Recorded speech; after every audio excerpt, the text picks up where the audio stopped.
Amazing third in only his third Grand Prix start. Trouble was, he'd taken his teammate out of the race. Throughout the rest of the last year and the first half of this, the younger Schumacher solidified his reputation as a crasher. But in the last two races, we've seen a very different Ralf Schumacher. 3 weeks ago at the British Grand Prix, in appalling conditions, Ralf drove from 21st on the grid to 6th place, while many more experienced drivers were spinning off in all directions. Then last week in Austria, another outstanding drive to 5th place, where he even held his own while dicing against his older brother. This was the man who had spun off on the first lap in 3 of the first 8 races this year and has lost a total of 19 places at the start. So what has changed Ralf Schumacher? Well, according to team owner Eddie Jordan, it's as simple as growing up. Last year, Ralf's attitude was win the race today and the World Championship tomorrow. This year, he's accepted his inexperience and is willing to take his time in pursuing victory. He's learned to focus more and keep his head, and he isn't out to drive flat out every lap. The final ingredient that put it all together may have been mechanical. All season, he's been making poor starts because he just hasn't been able to get the rhythm and feel of the clutch right. Jordan redesigned the clutch mechanism, and now Schumacher is gaining positions at the start rather than losing them.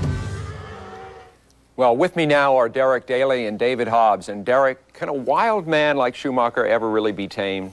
I think the simple answer is yes. I think the prime example of that is South African Jody Scheckter, who was an absolute wild man when he started his Formula One career, and he went on to be a world champion with Ferrari.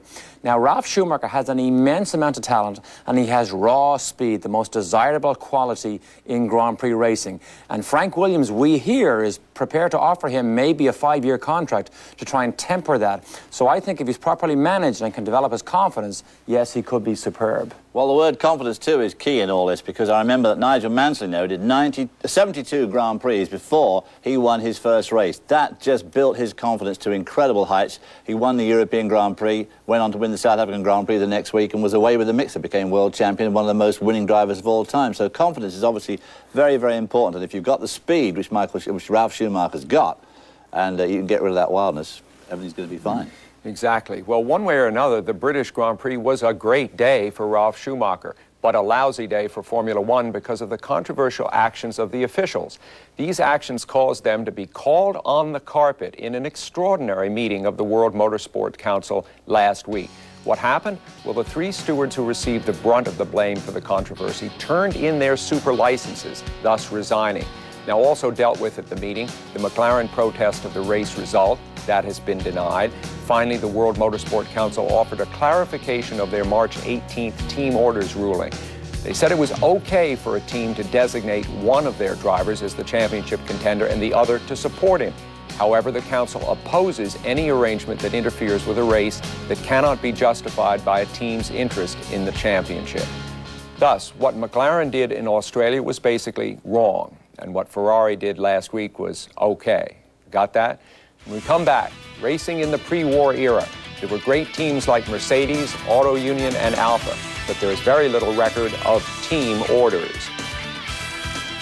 Speed Vision's live coverage of Formula One is brought to you by a show for the French Grand Prix. We look back at the beginnings of auto racing, and we promised a second part on the early history of the sport. Now, the modern era of Grand Prix racing began in 1950, but the 1930s was a glorious period. It was a time of magnificent cars and drivers who were larger than life. For the first 3 decades of the 20th century, French, Italian, German, and American auto manufacturers battled on the road courses of Europe and America and took turns winning the major races as technology inched forward year by year. In 1934, 2 German manufacturers began to revolutionize and dominate the sport. Even today, the Mercedes and Auto Union Grand Prix cars that they built are an inspiring sight. The Germans advanced metallurgical science and built lighter cars and more powerful engines with the new alloys. Their chassis were built with lightweight tubing that gave more rigidity and strength, and they developed independent suspensions which gave them better traction and cornering. Their opponents' flexible chassis designs and firm suspensions with rigid axles couldn't compete. And Auto Union designer Professor Ferdinand Porsche broke new ground by placing the engine behind the driver, a concept that would re-emerge in Formula One 2 decades later. Before a 3-liter engine limit was instituted in 1938, the Mercedes and auto unions were producing 600 horsepower and were capable of well over 200 miles an hour. That on tires that were only 4 inches wide. In 42 Grand Prix from 1934 to 1939, Mercedes won 19, while Auto Union won 14. The Mercedes were easier to drive and usually had more power, but in the hands of Bernd Rosemeyer, the auto unions enjoyed great success. Rosemeyer's natural balance, learned while racing motorcycles, enabled him to tame a beast few could handle. His greatest year was 1936 when he won the German, Swiss, and Italian Grand Prix, as well as 2 other significant races. Only 1 year after appearing on the scene, the 27-year-old dashing driver was the Grand Prix driving champion and idolized in Germany. But as quickly as he entered racing, he was gone, killed on the Frankfurt-Darmstadt Autobahn in January of 1938 when a gust of wind threw him off the road at 240 miles an hour during a land speed record run. Rudolf Caracciola was the most successful driver from the inception of the first Drivers' Championship in 1935 until war ended racing in 1939. The German driver of Italian heritage was the Mercedes standard bearer and won the drivers' titles in 1935, 37, and 38. Now, like all great drivers, Caracciola was primarily a very quick driver with a fierce commitment to win. But what set him apart was his patience and smoothness. He understood what would happen to tires and brakes if pushed too hard over the course of a 3-hour race. He was acknowledged as the rainmaster of the pre-war era, and along with Stirling Moss, he was the only non-Italian ever to win the Mille Miglia. He was one of the sport's great tactical thinkers and one of the coolest under pressure. If Caracciola was ice, Tazio Nuvolari was fire. The most talented driver of the era, Nuvolari was one of the greatest masters of car control of any era. He was flamboyant and daring, seemingly possessed to be the fastest driver every time he got behind the wheel of any type of race car. Nuvolari's legacy and his legend is perhaps best summed up by his drive in the 1935 German Grand Prix at the Nürburgring. After dropping to 5th place, he brought his outdated and underpowered Alfa Romeo up through the field and defeated the Mercedes and Auto Union teams. As he had so many times, the wiry little Italian had defeated better machinery with his superior skill and tenacity. In the early 30s, he dominated Grand Prix racing while driving for Alfa Romeo, but it wasn't until 8 years later that Nuvolari finally got to race for Auto Union. And of the last 7 Grand Prix before the war, he won 3. Racing ended in 1939 as the world had more important things to think about than sports. War was the only thing that could have stopped Mercedes and Auto Union from dominating racing for years to come. Just this year, Rudolf Caracciola and Tazio Nuvolari were inducted into the International Motorsports Hall of Fame in ceremonies you may have seen on Speed Vision. When we come back, highlights from yesterday's qualifying.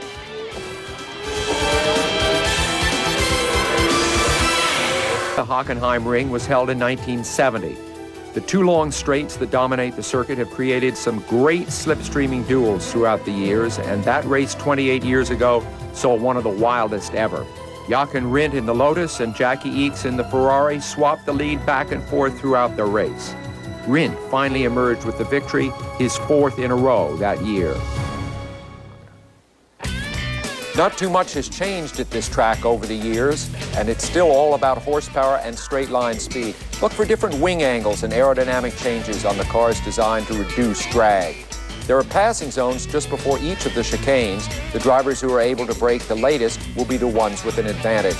And there's a new challenge this year. It seems that drivers are having trouble coming to grips with low downforce settings combined with the new groove tires. The many accidents at recent tests at Monza indicate there could be some fireworks today. And now with highlights from yesterday's qualifying, here once again, Derek Daly and David Hobbs. And ever it was spectacular. Jacques Villeneuve in the low downforce Williams said it's the best it's been all year long here, and he thinks he should have been a contender for the pole. But have a look at Michael Schumacher here, all over the place. Locks the wheels, flat spots it. Watch the super slow-mo here. We'll see more of these today. But the former world champion still manages to scrape barely through the apex. Look at that car bounce over the top of the curbs. Talking about bouncing over the top of the curbs. Tora Takagi here going off in the stadium area, rockets across the gravel. Again, one of those curbs launching him over the gravel, slams into the tyre wall there, takes the car apart, runs back to the pits and gets into the spare car. David Coulthard had already set second fastest time of the day, trying to get fastest. His engine blew.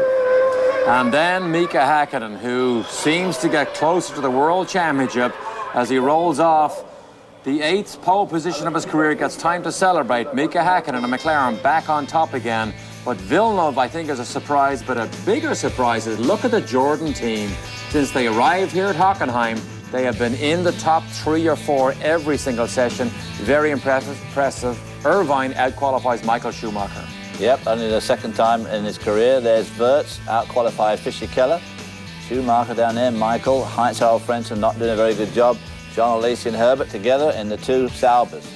Moving on back, Barrichello again, the fastest Stewart car. Jarno Trulli, the fastest of the Alan Prost cars. And the 2 Arrows cars together, 17th and 18th.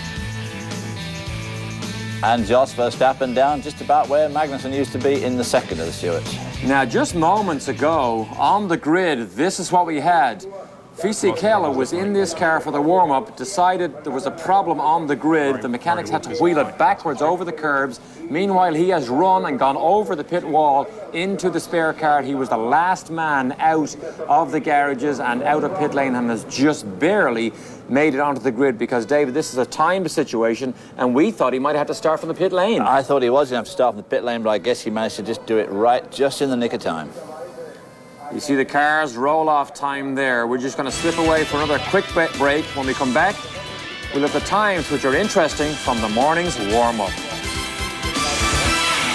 Years ago at Hockenheim, this is Nelson Piquet on the left and Eliseo Salazar on the right.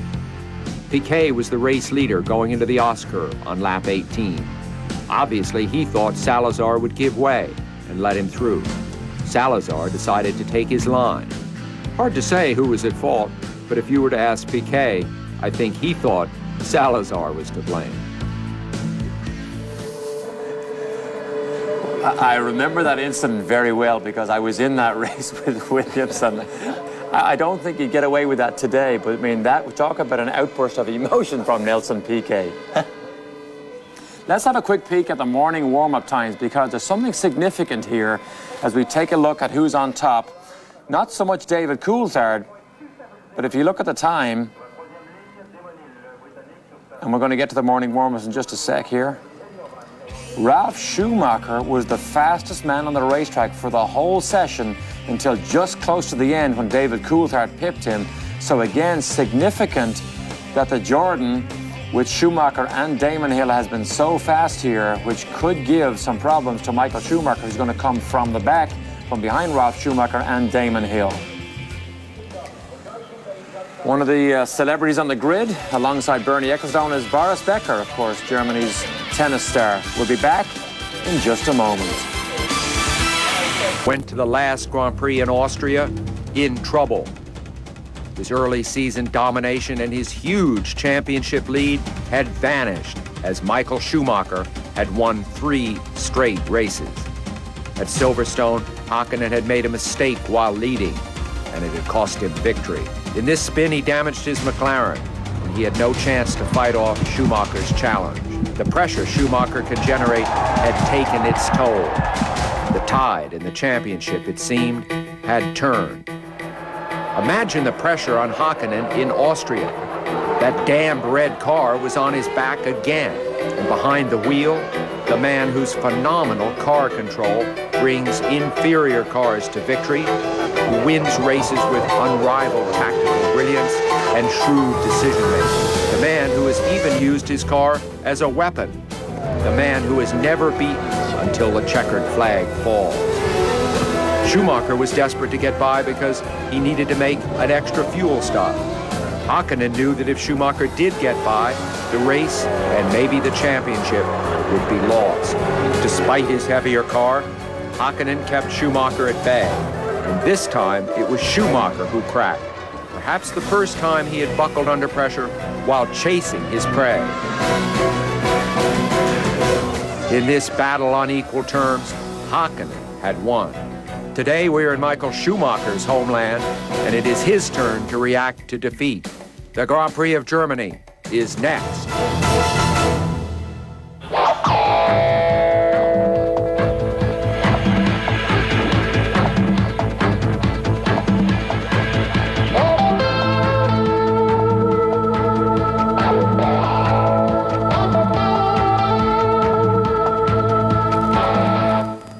Hello and welcome back to exclusive live coverage of the Grand Prix of Germany. I'm Sam Posey, and let's get right to today's BMW storylines with Derek Daly and David Hobbs. What are Michael Schumacher's roadblocks on the road to the World Championship? Well, it's McLaren, but now, this weekend, it may be Jordan also, and the ever-improving Williams. So Michael Schumacher's mountain just became steeper. The second one is Ralf Schumacher himself. He has not been making good starts this year, but he's made 2 in a row now. Can he make that a hat-trick? And starting where he is on the grid, that could launch him into the lead. R.I.P. HHF, Heinz-Harald Frentzen. Patrick Head has zero confidence in his driver. He's almost a second slower here than Jacques Villeneuve. This could be the final nail in his coffin at Williams. And of course, pit strategy, as always, is going to be very, very important here. Benetton are the only Bridgestone runners on soft tyres, and of course, last year, Fischer Keller in the Jordan with 2 stops as opposed to Jerry Berger's 1 stop. He could have actually won that race if he hadn't had engine trouble near the end. So strategy here is very, very dicey. We have an overcast sky today. Yesterday, we had a downpour during the F3000 race, and it caused absolute mayhem as the trees, because it overhangs the racetrack here, does if there's any hint of rain at all. So there's only a 10% chance of rain, but if it does come, there could be mayhem again. Let's take a look at the Porsche track map. Think top speed. Notice that straightaway out of the north curve. 15 seconds of wide open running. Top speed there of over 220 miles an hour. The long straights interrupted by chicanes, the Clark chicane there, the Senna chicane. But think very, very high speeds all day long. It's a long track, 4.2 miles around, and then over there on the left, the stadium section, very slippery, particularly with these new narrower tires, gentlemen. Yeah, and of course, the weather here could play a big part. It just started to drizzle as we look at the driver points and look at Mika Hakkinen. He's been there all year long. Michael Schumacher is still a huge threat, but from David Coulthard down, particularly David Coulthard, they seem to be losing out on a realistic chance of becoming world champion. And there you see the rest of the field. Jacques Villeneuve, the current world champion, still with only 12 points. But of course, that grid position today may help him a lot. Heinz-Harald Frentzen down there, and everybody languishing down there with 3 or 1 point. Quick look at the Constructors' Championship. Again, you see the battle. It is ginormous at the top. Mercedes-Benz with McLaren versus Ferrari, who build everything in-house in Italy. They are the only two, and it is absolutely neck and neck. So we're going to just slip in one more quick break before the start. We'll be gone for 1 minute, and then we'll be right back and set to go. Mika Hakkinen sits on the pole. You can see we are on 16 seconds from the cars rolling off. We are at Hockenheim Ring, 15 miles southwest of Heidelberg. Low downforce racetrack. We have seen speeds in excess of 220 miles an hour down these long straights. Unheard of straight line speeds in Formula One because these narrow track cars now are so efficient down these long straights.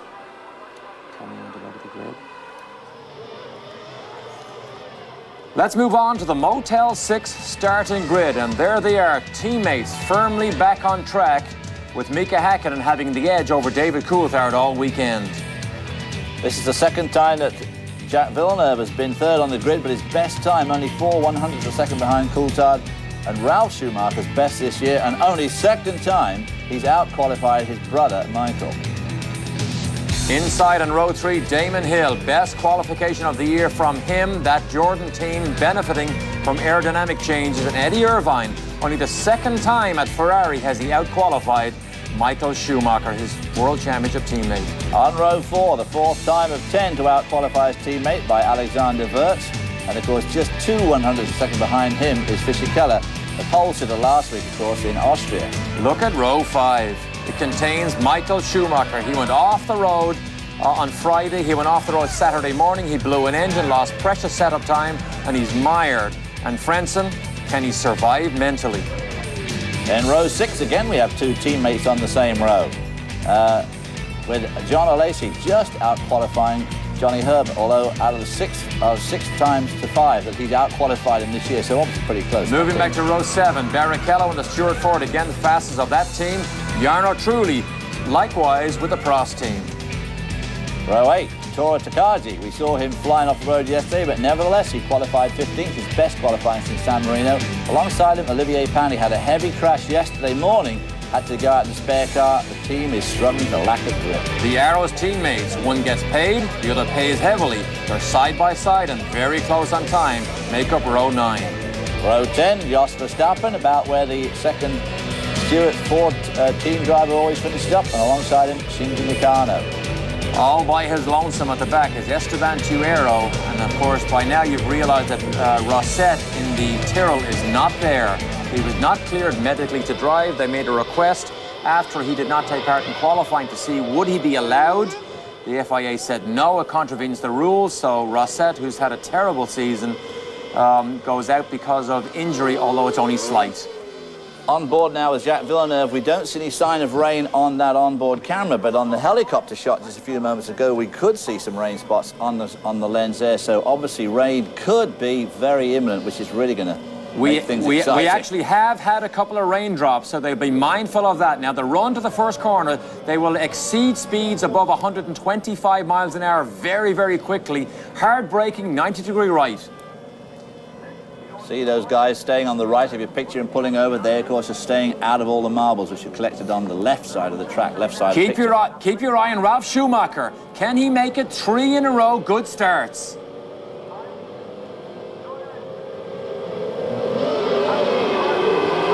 Wow, look at that start from Michael Schumacher. Ralf Schumacher gets a good Yellow start. flags in the back, gentlemen. Ralf is 3rd, Damon Hill is 4th. Michael Schumacher got a blinder of a start. But it didn't seem to make him much ground. Villeneuve went backwards, he is 5th. Side by side at the back of the grid here. There goes Heinz-Harald Frentzen down the inside of Michael Schumacher. Oh, look at Villeneuve, outside of Damon Hill. He went round the hard way. Damon Hill, look at this, he got swallowed up. Everybody's clear. Look at Michael Schumacher, top of the screen, behind Fisichella. Fisichella makes him around the outside. Cars bouncing around. Villeneuve, on board Villeneuve. Oh, locks the brakes with Ralph. But look at Villeneuve, he's all over Ralf Schumacher. Michael Schumacher now right up behind Eddie Irvine in 7th spot. Everybody clear through so far. 200 miles an hour down the long straight. Hakkinen leads David Coulthard. Ralph is clear so far. Hasn't made the first lap yet, but he's clear so far. Locks him up again going into that final curve. That's the Senna chicane, Senna curve. Down to the stadium. You might hear the firecrackers. Enormous support here, not just for the Germans, but for Formula One racing in general. Hear the horns, hear the firecrackers. Look at the flags wave. Huge support here, particularly for Ferrari. But look at Mika Häkkinen's lead already. Already a huge lead over David Coulthard, who's coming under strong pressure now from Ralf Schumacher. Right behind Ralph, Jacques Villeneuve, right behind him, Damon Hill. Then Irvine and Michael Schumacher. Fisichella, who Michael Schumacher got around on that lap. Heinz-Harald Frentzen up there. Jean Alesi, Herbert. Barrichello doing good there in the Stewart. Starting to sort of string out somewhat, guys, here as they go down, up again. This is the fastest part of the track. Yesterday afternoon in qualifying, this man here, Villeneuve, 219 miles an hour in qualifying. Remember what he said. He thought he could have been a logistic qualifier on the pole. He got caught by a Stewart car during his fastest lap, but his split times showed that he was, in fact, quicker than the McLarens. David Coulthard seems to have gathered himself together, pulling away a bit now from Ralf Schumacher. But it is a bit. Michael Schumacher not seeming to be able to make an impression on Eddie Irvine. Early days yet. See Takagi Brakes late, misses the apex. Carbon fibre dust coming out of these brakes this early on. As the race progresses, of course, it's going to get worse and worse and worse. Look at Schumacher behind Eddie Irvine. Irvine has been quick here compared to Schumacher every single session. Look at this long train. Look at the trees. There's the firecrackers off to the right side. We mentioned the rain. The biggest problem is when it rains here, the overhang from the trees and the mist, it just doesn't dissipate. The wind isn't there to blow it off the racetrack and dry it quickly. Long history of bad things happening in the rain here. Pyrenees had his big crash. Jim Clark, of course, killed in the rain. So rain is not something friendly to Hockenheim. Alexander Wurz went from 7th on the grid back to 17th at the end of that first lap. So he went backwards rapidly. That may have been the reason for that yellow flag that we saw briefly on the start-finish line. So poor old Alexander Wurz having outshone his teammate at the beginning of the year. Fisichella, here we see the start again. Just look at Michael Schumacher. Darts out there, rushes right. And Wurz is on the right Wurz. there. You were right, Derek. That's Wurz dead in the water there in the right in the blue car. Now he comes on. Jacques Villeneuve tried to drive right across the bows of Ralf Schumacher, trying to block him into that first corner, but didn't quite get far enough ahead. Watch. Oh, that's why Michael had to take such avoiding action. So Wurz, Fisichella had a clutch failure during qualifying. That caused a problem. That was obviously a clutch malfunction for Alexander Wurz in the Benetton. Boy, he's lucky he didn't get clouted in a stationary And Arrows position and the there. Stewart there. Whew, Quick thinking by very Michael lucky. Schumacher again. Look at that. That certainly explains why he zigged all the way across the track. Yeah, lucky he had a slot to slot into on the other side of the track too. Good picture there of Villeneuve also trying to block Ralf Schumacher. Then Damon Hill blocked Jacques Villeneuve. Then Jacques Villeneuve outbraked him into the first chicane. Look at David Coulthard. Already throws off a tear-off. That's unusual. It's very unusual. At this early stage. And records the fastest lap to boot. It looked at first as if Hakkinen might be pulling away. Now Coulthard has stabilized the situation. The two Mercedes-Benz car in the lead here at the German Grand Prix. Mercedes has not enjoyed until this season the type of success they had hoped for, the huge investment they made with the McLaren team. But it's all going good this year and today so far. Ralf Schumacher is right there with David Coulthard, looking very, very strong as Denitz pulls off, and we will be right back. You are live at Hockenheim on Speed Vision. Exclusive live coverage all season long of qualifying and Formula One racing. Hakkinen has control. You see P1, L41, 41 laps to go. P1. We have had a few changes since you left us. Michael Schumacher managed to scramble past his teammate, and it was a bit of a scramble, particularly for Eddie Irvine. He managed to scramble past him and take the position. But look at this. This is into the first chicane, the Jim Clark chicane, David. Eddie Irvine there got it all wrong going in, got onto the gravel and the curb. Was lucky to get away with that much damage on the car, so Michael Schumacher got around him. David Coulthard. Take a look at the low downforce setups. You see the two elements of the rear wing, the low downforce setups on the cars, the two-element rear wing, not the 4 or 5 element wings that we're used to looking at. To give you an idea, Mika Hakkinen just had fastest lap. He took that from Ralf Schumacher. Schumacher had fastest lap on the previous lap, so he is closing in on David Coulthard, having a good run so far. Ralf Schumacher driving a great race this afternoon. Damon Hill's car. They've been quick all weekend because they've got their new Honda engines, which obviously have got enough horsepower, and they've got some more aerodynamic tricks on the car because Mike Gascoigne has gone to them from Tyrrell. And now we hear that Gary Anderson, longtime chief designer and engineer at Jordan, may well be on the bubble, but Gascoigne has already introduced some aerodynamic changes, which certainly seem to be working, and the new Honda engine is obviously working extremely well as well. It is the E-Spec engine, I believe, in that Jordan this weekend. Gascoigne, you mentioned him, aerodynamics is his strong suit. He brought the X-Wings to Tyrrell, the infamous X-Wing. But also remember that last year was a highlight for the Jordan team, just as this year is. Fisichella led for 7 laps, had a sure second place. when his tire blew very near the end. So Jordan obviously good on the Hockenheim. Eddie Irvine's still there behind Michael Schumacher, who is now going to have his hands full, David, when he gets anywhere close to Damon Hill. Hanging on well on board now with Heinz-Harald Frentzen. Let's listen.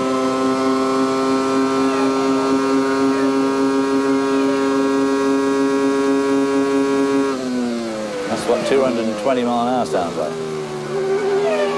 Third gear chicane. Oh no. Continue the bad day for Alain Prost. That team just has not got it together. The pride of France. You heard that flat out running 15 seconds worth into the Clark chicane, then another 10 seconds down into the next series of curves, and then another 10 seconds into the Senna curve. They spent 42% of their time in sixth gear. 42% of the Sixth time. gear and absolutely flat out. Absolutely. Full Amazing. throttle, so they're using a tremendous amount more fuel here. I believe it's almost twice as much as they used last week in Austria. Seems hard to believe that fuel consumption would be halved, but nevertheless, these guys are developing well over 700 horsepower for 42% of the lap. That's a lot of horsepower. But we're going to only look at one stop, Derek, right? Well, part of the question mark at this early stage of Grand Prix racing is how much fuel does the leading cars have on board? The chances are McLaren are on a one-stop strategy. I'll tell you what else has happened too. Now we're seeing shadows, those very heavy clouds at the beginning of the race when it was so dark and gloomy. They've obviously gone away and we've got some sunshine now. Probably pretty hot and humid there though. Now, we don't know what fuel stop strategy Ralf Schumacher is on. Remember, Michael in Austria tried to go light and tried to force the issue to get ahead of the McLarens early in the race. Cost him an excursion into the gravel trap. Probably didn't cost him a lot of positions because he got back to the third again, but that's what we're going to watch here between McLaren and Jordan, how much fuel they have on board at this early stage. Look at DC. Hakkinen not getting away from David Coulthard, who in turn is not getting away from Ralf Schumacher. Good battle up front. Who in turn is getting away just ever so slightly now from Jacques Villeneuve and the pursuing Ferraris and his teammate, Damon. In front of his home crowd here, Ralf Schumacher, the emotional control you have to have in a Grand Prix car when you're on the limit at these speeds is enormous. And this, if he can have a clean race, mistake-free today, then maybe the potential for Frank Williams being even more interested in him could be quite good at the end of this event. Well, at the moment, he's out racing the world champion in a Williams. Not a bad performance for a young kid. Yeah, and the Williams, Jacques Villeneuve locks up the brakes. Jacques is not hanging on here. We thought he might be closer to the front. He thought he might be a realistic challenge. We don't know how much fuel he has on board. And Michael Schumacher, having got around Eddie Irvine when Eddie Irvine made that mistake, is not actually coming away from Irvine, nor is he coming up on Damon Hill. No, he's not. In significant speed, anyway.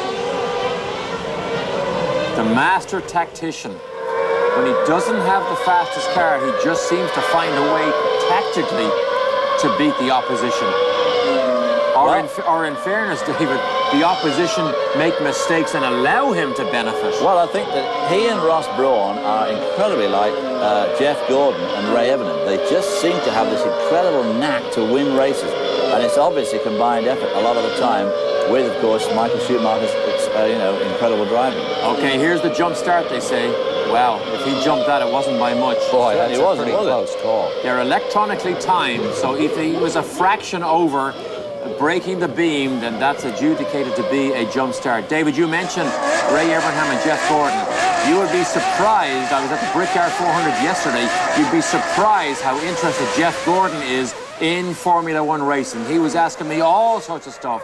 He's a big fan of Formula One and Speed Vision, watches everything that goes on. Well, funnily enough, I was reading Autosport the other day where apparently Bernie Ecclestone is prepared to help Williams pay for Zanardi to come over because he wants the best driver in America.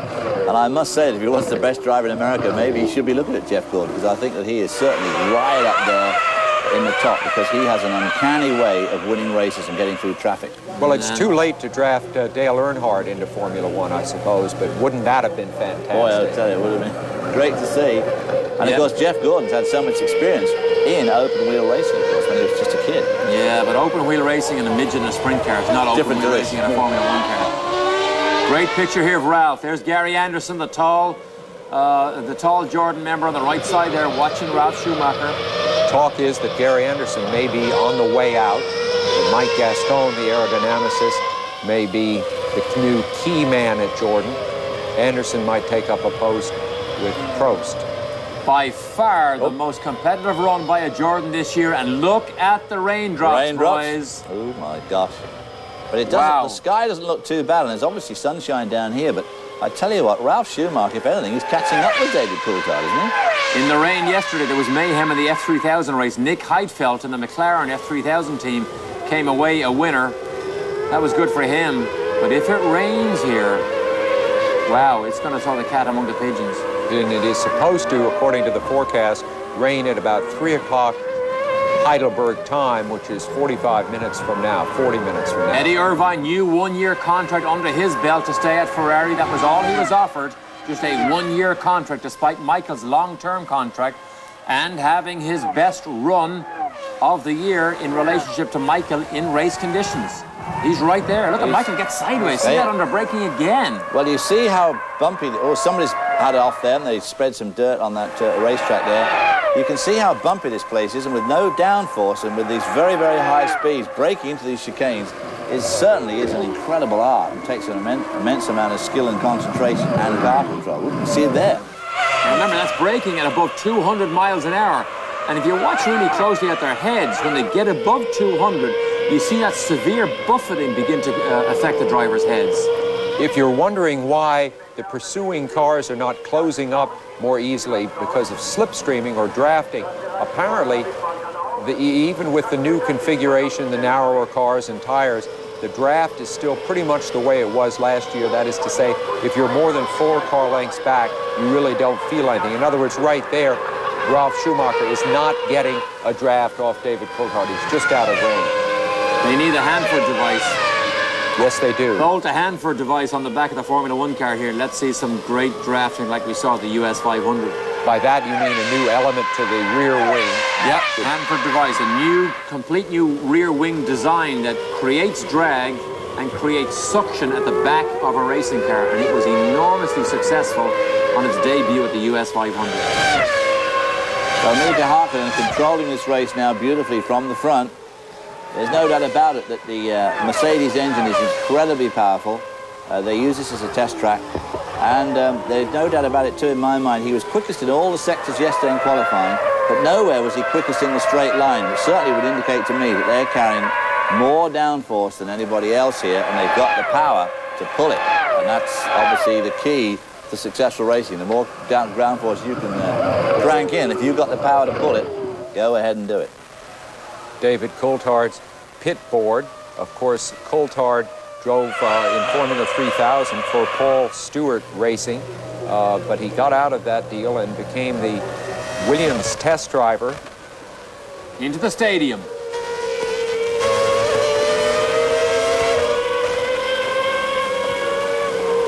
This is a banked left-hander, Sachs curve, second gear.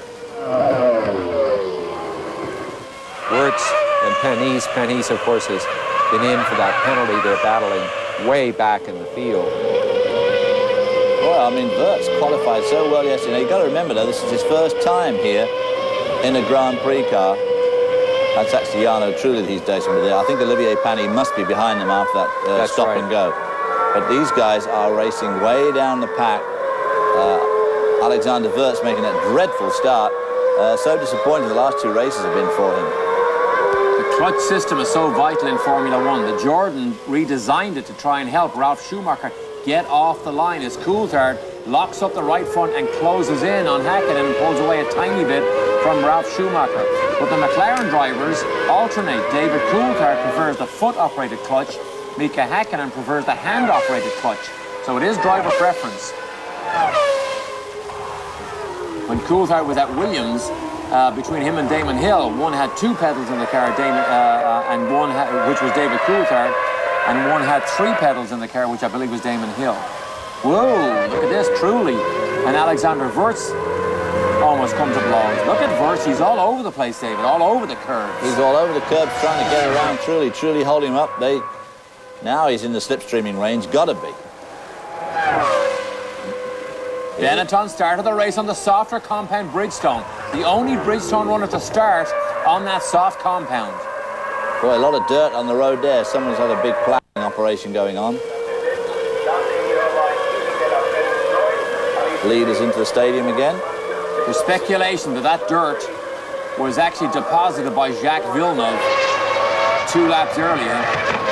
If that was the case, he's obviously hopeful that there's no damage done to the underside of the car. So much of the aerodynamics is controlled by the underside of the car and the diffusers that you can see from the rear axles back.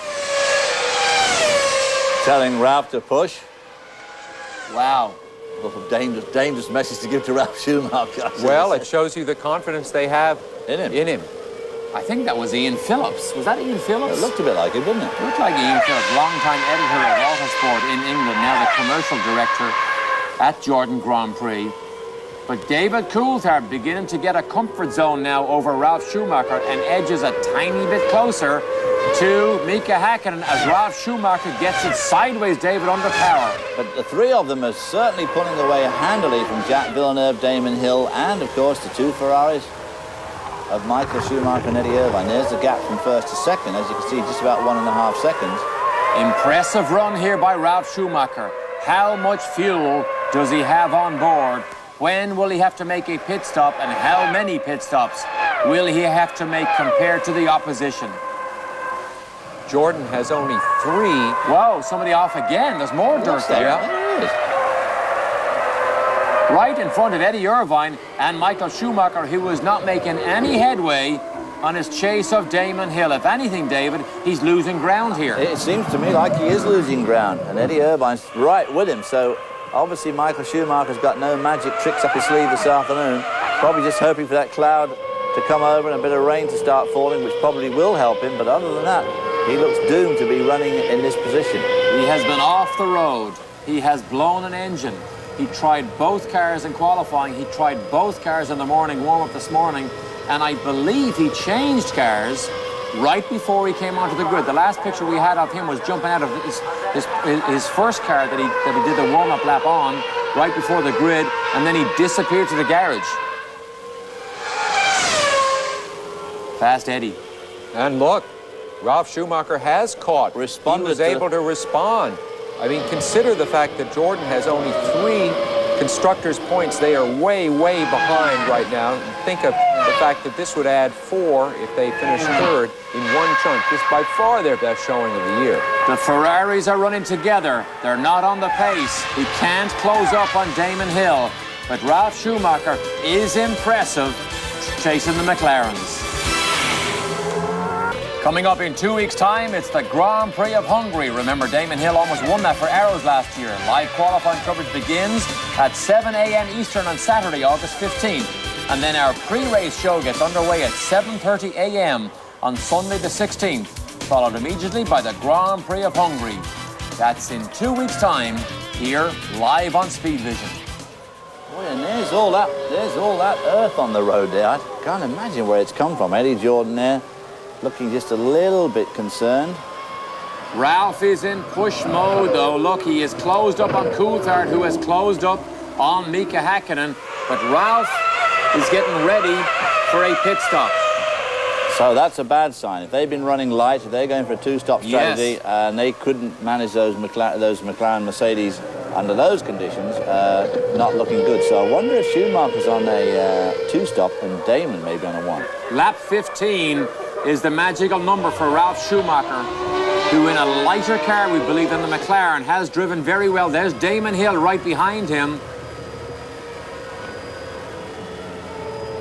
No, that's Jacques Villeneuve right behind him. Damon Hill then just came into the picture. Ralph peels off. Wow. Good performance, but still, with the lighter car, you would have hoped that they could have gone just a little bit better, but still, you can't take away from the fact that it's the best the Jordans have done this year by a long way so far anyway. Now you know why the pit board said push. They knew he was coming in. He had a light fuel load. Go as fast as you can. You've only got a couple of laps left. Wow, takes the pressure off everybody behind. What will Damon Hill do? How much fuel does he have on board? That's Frentzen at the top of our picture. So Frentzen not having a very good race. There's Ralf Schumacher. One of his German compatriots has been out, come in, done his first pit stop, and is coming out right with Ralf Schumacher. It'll be interesting to see if he can cover with Heinz-Harald Frentzen. Fisichella, Frentzen, Ralf Schumacher, Alesi. Bad day for the German drivers, gentlemen. P9 for Ralf Schumacher. He's 9th.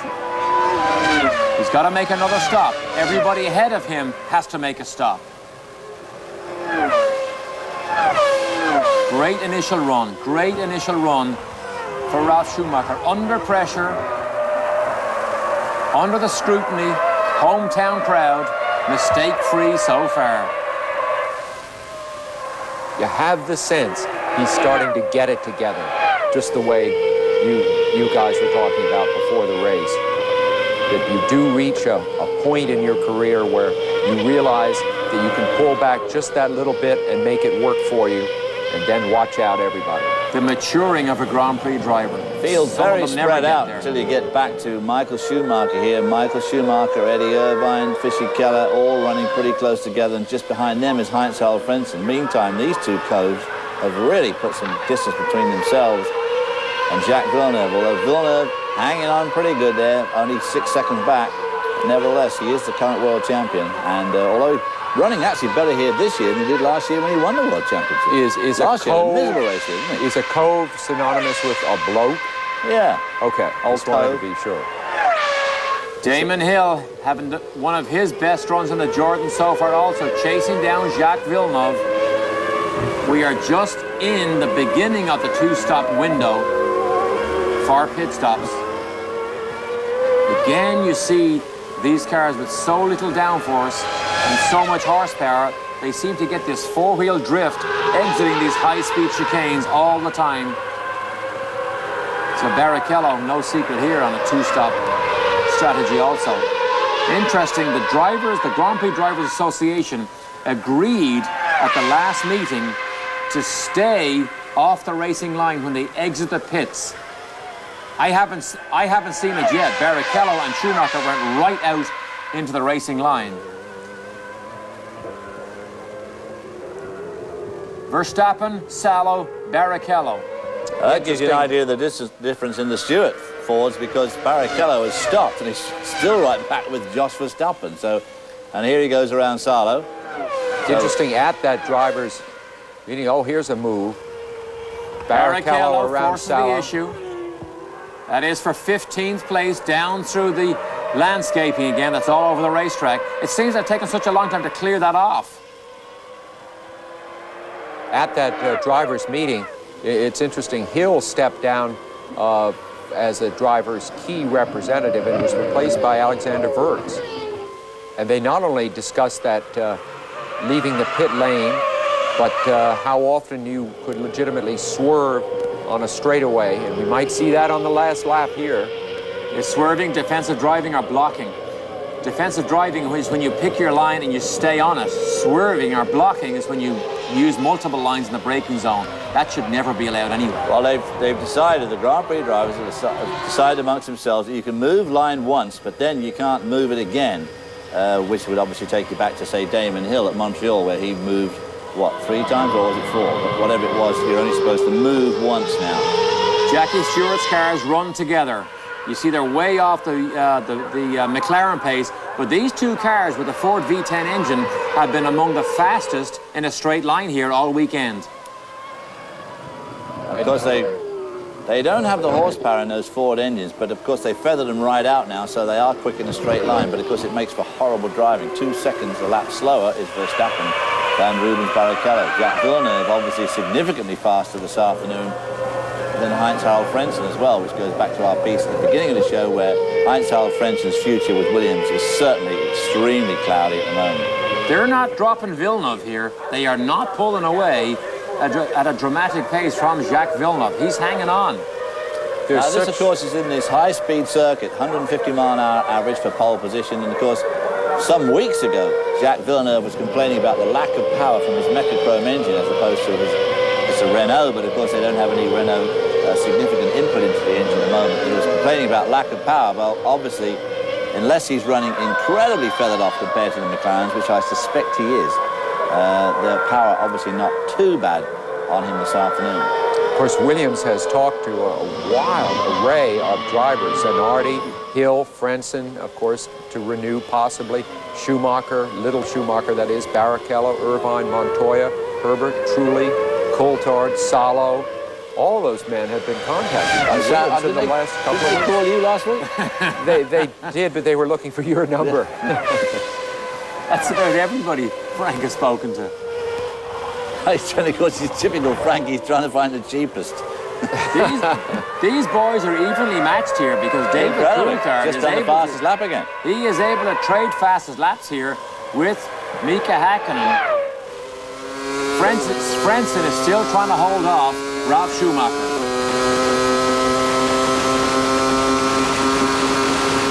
The problem with Williams, of course, is that he's willing only to give a couple of year contract, because everybody knows that by 2001, when the BMW engine is on stream, this is going to be a contender again. But in the meantime, the team is going to have to struggle along with the Mechachromes. Looks in his mirrors to see where Ralph is.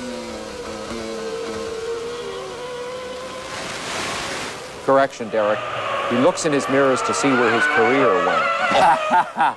Yeah, Ralph behind him. So Michael Schumacher now at last beginning to ease away a little bit from Eddie Irvine. Oh, Eddie Irvine locks up big time there going into the stadium turn. I don't think the Ferrari brake system is all it should be. Well, that is a point of controversy and a possible point of protest by the McLaren team. Ron Dennis met with Jean Todt in Austria to have a discussion about the possibilities of Ferrari running an electronically monitored braking system that he felt might contravene the rules. Nobody admitted any guilt, but it's unusual that Ferrari do seem to have had braking troubles in Austria and again here. And particularly here, and it may contribute to the fact that they suddenly found themselves, instead of the second row of the grid, the fourth row of the grid. And the argument that Ron Dennis at McLaren had was the wrong wheel seemed to lock up on the Ferrari, David. When you turn to a corner, it's 99% of the time the inside wheel, the lighter wheel, yet on McLaren it was different. Well, the McLaren said that the Ferrari was different. Locking up the wrong wheels, which they said indicated to them that they had some sort of gizmo on there that was spreading the braking load around the car. So, as we've said, this weekend they seem to be having a lot of trouble with their brakes. We saw that incredible thing yesterday afternoon where Michael Schumacher must have slid for 150 feet with the left front locked up. And twice in the race so far, Eddie Irvine's had trouble with back brakes locking up. So, could be they've taken off whatever they had on it. Look at the gap now, just increases. At about this time, at races that McLaren dominate, some of the opposition just seems to run out of steam, runs out of breath. Damon Hill obviously decided to go on a one-stop strategy while Ralph went on a two-stop. Very intelligent, breaking up of the team that way. And Damon Hill is doing a beautiful job holding on to what was a car laden with fuel at the beginning of the race. Sponsored by Buzz and Hornets for this event here. Buzz and Hornets, of course, means Zippo. Should be Benson and Hedges, but of course not allowed to advertise in Germany. It goes between Buzz and Hornets and Bitten and Hissen. Absolutely extraordinary things these chaps do. Ralf Schumacher on warpath again after his stop. Look at Frentzen's head again. Look at it bob and weave inside that cockpit. I would have said fairly evenly matched there. Look at that, 47-1 for Frentzen, 47-0. That's why Ralph can't make any headway. Now, of course, Frentzen's car now is pretty light on fuel, or getting light. So that was a gamble, the same gamble we saw taken by Michael Schumacher in Austria, trying to pass the McLarens early in the race. Jordan tried to do the same thing, and it didn't work there either. The two McLarens, however, are running so close to each other that when pit stop time comes, and it's not far off, it is not impossible for David Coulthard to run off a couple of really fast laps, have a lucky stop, and emerge ahead of Mika Hakkinen. If you remember Monza of last year, that's what happened, and it could happen again. David Coulthard trying to stay in that kind of range behind Mika Hakkinen. So far, he's been very effective. Of course, Coulthard got his chance in Formula One when he was the Williams test driver at the time of Ayrton Senna's death, and he stepped up into that role and won a race in Portugal, I think it was, for Williams. Then he moved on to McLaren. I would say that however well he drives today, he is doomed from winning this race. I don't think that McLaren are going to let him win this race. Wow, look at that car rocking over those. These super slow-mos are super, aren't they? Just fantastic. You see the tyres flexing, you see the suspension units flexing, you see the whole monocoque flexing, really. I think if you looked in the pits, you'd see the designers flexing. Yeah, right. It's got to be terrifying to see your creation punished that way. Okay, after 20 laps, which means we are beginning to get into the window of the one-stop strategies.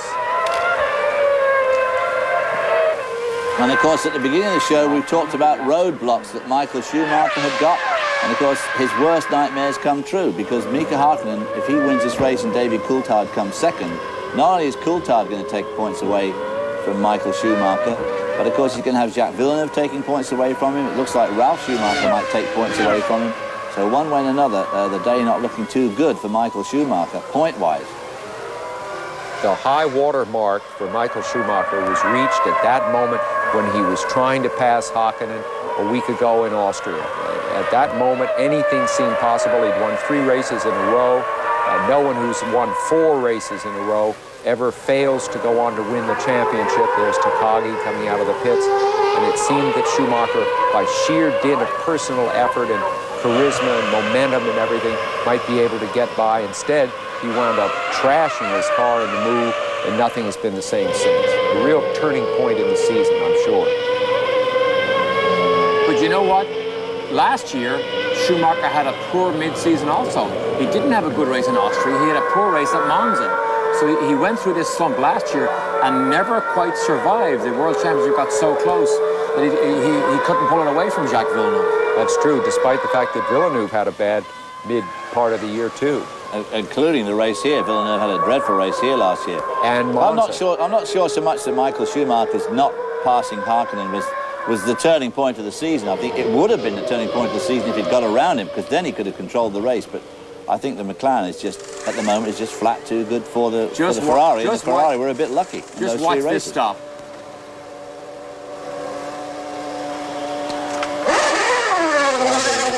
Goodyear on the tire. Will we see that in Formula One racing next year? There is just the slightest chance now. Goodyear was included in talks about future tire technology in Formula One. It makes you wonder why they would have attended those if it wasn't their plan to rescind their withdrawal plans. Wow, look at DC here, David, all over the curbs, and he closes up on Mika Hakkinen. So DC is absolutely on the ragged edge here, trying to catch Hakkinen and maybe trying to pass him. I don't see any team orders here. Well, he needs to be within range so that when the whole pit sequence begins, particularly if Hakkinen goes in first, leaving Coulthard an empty road, you will see probably a real stab at a lap record at that point. Yes, yes. And of course, David Coulthard likes these low downforce fast tracks. He did so well at Monza last year, had that brilliant win, which of course is a combination of an absolutely amazing start, launching him from like 5th on the grid to the lead.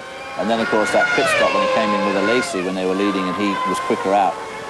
But he seems to like these tracks, there's no doubt about it. But I still have grave doubts as to whether McLaren would want him to win this race right now. Have a look again, the super slow-mo of Michael Schumacher. You can see, as you mentioned earlier, David, the suspension flex, his head bounces. The thing is, the suspension itself doesn't move much, it's just that the arms beat. The springs must be unbelievable. Disappointing weekend for the Benetton team, just have not been on the pace. Frentzen brings his in. David, it's such mental pressure and anguish for Frentzen when he knows Patrick Head just doesn't believe in him. But Fisichella beats Frentzen out, which is not good for Frentzen. As you say, I mean, it must be just dreadful for both of them, really, driving.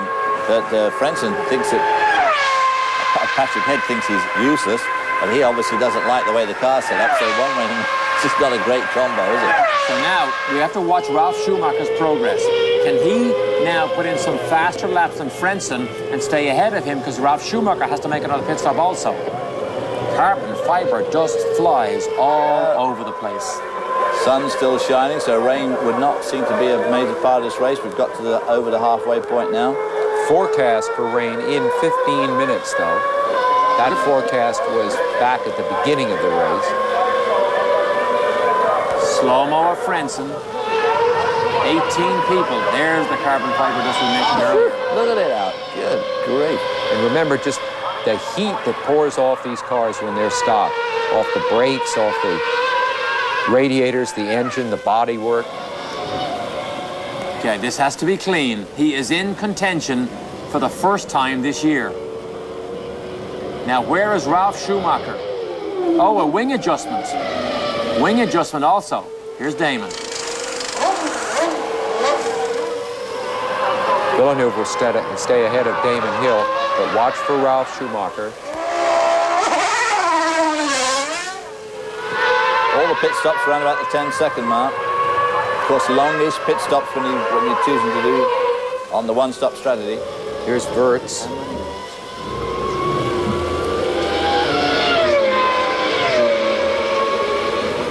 Terrible day for Wirtz. Began with some problem on the grid, probably with his clutch, we guess. His second bad race in a row. You can't believe how exciting and the adrenaline rush that surrounds everybody during these pit stops. There is so much noise from the screaming engine, so much danger involved. I mean, it's just a huge adrenaline rush with so many people involved. And so the McLaren stops have got to be coming up any moment now. Well, we've done 23 out of the 41 laps, so you're absolutely right. They must be coming up any minute. The Ferrari team are ready there.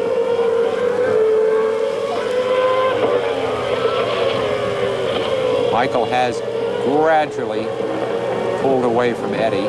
Well, it is gradual, though, isn't it? Not the usual sort of rocketing off at half a second a lap. This is and you know what? A second stuff. I don't think Michael is out driving him. I think Eddie has made two critical mistakes. We saw the blue smoke went out of the camera shot earlier, and we think that was Eddie Irvine again, and that may be why he's dropped back here. Michael peels off. Lap 24. This is the first race of the year in which Michael Schumacher has had nothing special to offer.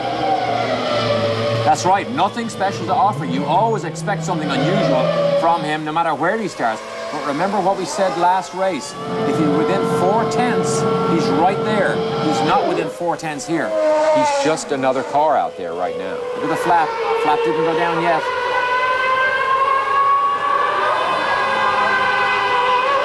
You speak of the flap. That's the flap that closes over the fuel filler area, and the Williams team has had trouble with that this year. Maybe that's why they've had to contact 8 or 9 different drivers. No one wants to drive for a team where the flap doesn't close. Herbert, look at this. Locks up the right front, completely misses the line, and Lucky goes through the chicane, but does he manage to stay in front, or does he give him room to come out? Now, isn't that illegal? Probably. Look at DC. Wow. Pushing he is hard. Right behind Mika Hakkinen now. So this is a critical pit stop coming up for DC. Which of these guys are going to stop first? This is a major race for David Coulthard. He drove beautifully last week. Superb. He was superb in Austria. Michael Schumacher. 9 cars in Austria. He is not in contention. He just is not in contention here. He's down with 36 points compared to Hakkinen, 66 points, which compares favorably with Nakano, who has no points.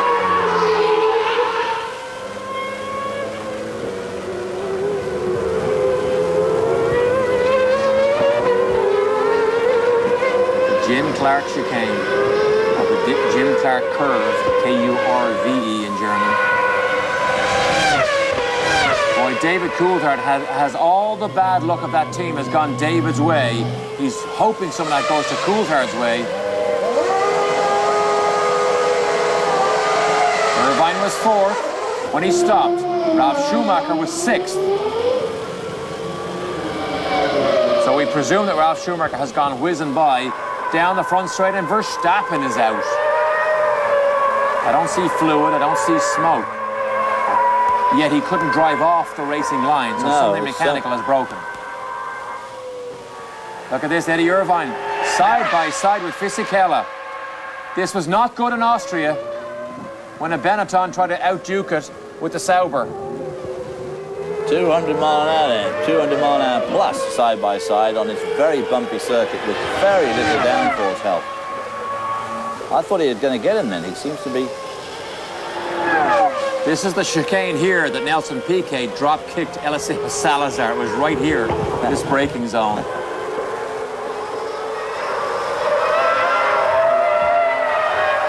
The waving yellow, of course, rules are Here we you go. cannot pass. It's Häkkinen's Häkkinen in first. Now, this is the race right here. This could be the race that has to be clean for Häkkinen, and more importantly, has to be clean for Coulthard. Now, Coulthard is absolutely on the limit now, trying to make up enough time on Häkkinen to beat him in a pit stop. It'll be interesting to see. Wow, quick stop there for a one-stop strategy. Look at that, 9.9. That's the quickest we've seen so far by about a second. He won't do it.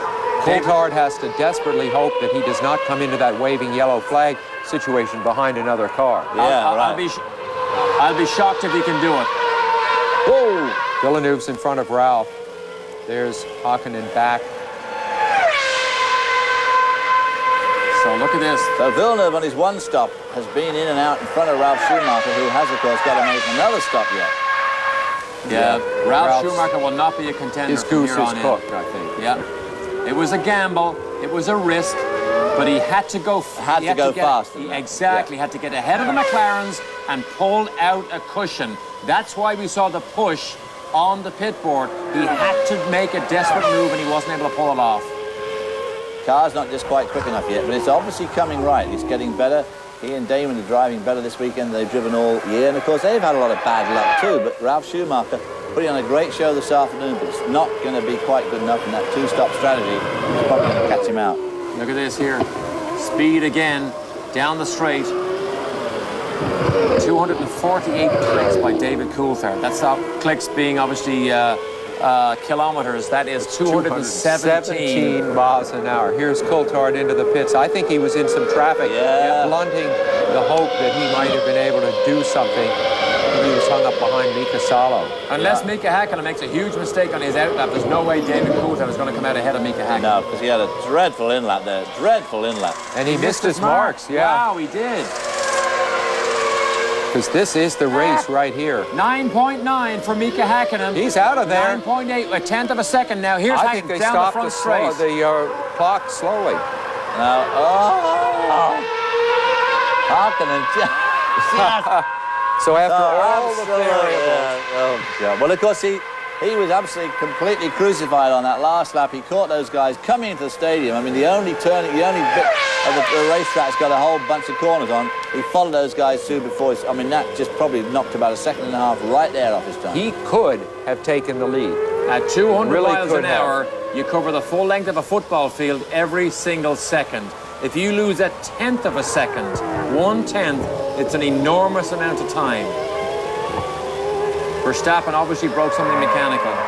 Was not in a position to power the car away off the racetrack. Jackie Stewart said he's very happy with Verstappen. Well, he's been providing Magnussen. a lot of technical feedback that apparently Magnussen wasn't able to, and maybe Barrichello can. Look at this here. Technically, we think Häkkinen's tires should have a little bit more temperature than David Coulthard, but boy, that was close. That just shows you a tiny mistake at that critical in, pit stop, and out laps could have changed the face of this race. It really comes down to that yellow flag slowing up Salo, who then slowed up Coulthard. And as you said right before, the pit stop, any luck that seems to be going on in the McLaren team seems to be bad luck, and it seems to go for David. Watch this. He misses the braking point right there. Look, they all have to move forward. And that, of course, is not bad luck. That could have been the difference. Yep, it sure could have. That was 2 or 3 tenths. Notice how they moved almost as one man forward. Incredible reaction by that crew. That right rear tire air hose was only just long enough. If he'd gone another 4 inches, it wouldn't have reached. I mean, it was stretched tight. Great slow-mo of Jean Alesi as he hits the curb. The car bounces into oversteer. He corrects it, never comes off the power, and gets on his way.